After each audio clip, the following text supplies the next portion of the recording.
Friends, భారత cricket దిగ్గజం మనకి రాహుల్ ద్రావిడ్ వారసుడు అన్వయ్ ద్రావిడ్ జూనియర్ క్రికెట్లో తన మార్కుని చూపిస్తూ తండ్రికి తగ్గ తనయుడు అన్నట్టుగానే మారిపోయాడు.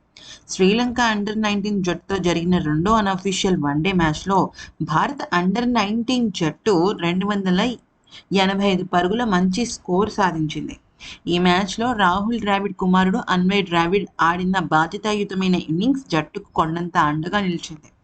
ఈ మ్యాచ్లో టాస్ గెలిచిన భారత కెప్టెన్ యశ్వర్ధన్ చౌహాన్ మొదటి బ్యాటింగ్ ఎంచుకున్నాడు. అయితే భారత్కు ఆశించిన స్థాయిలో ఆరంభం దక్కలేదు.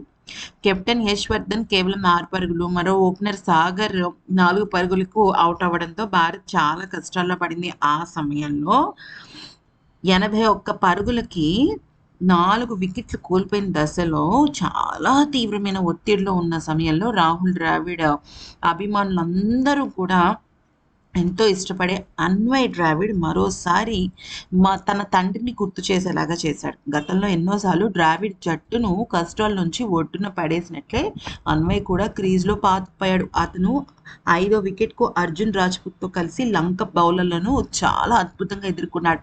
ఈ జోడీ 5వ వికెట్కు ఏకంగా 141 పరుగుల అద్భుతమైన శతక భాగస్వామ్యాన్ని నెలకొల్పి జట్టును సంక్షోభం నుంచి రక్షించింది. ఈ ఇద్దరు నిలకడగా ఆడుతున్నంతసేపు భారత్ భారీ స్కోర్ చేసేలా కనిపించింది. ఈ జోడీ విడిపోయాక టీమిండియా మళ్లీ వరుస వికెట్లు కోల్పోయి 285 పరుగులకి ఆల్అౌట్ అయింది. ఈ మ్యాచ్లో అన్వయ్ ద్రావిడ్ తన అండర్ 19 క్రికెట్ కెరియర్లోనే బెస్ట్ ఇన్నింగ్స్ ఆడాడు.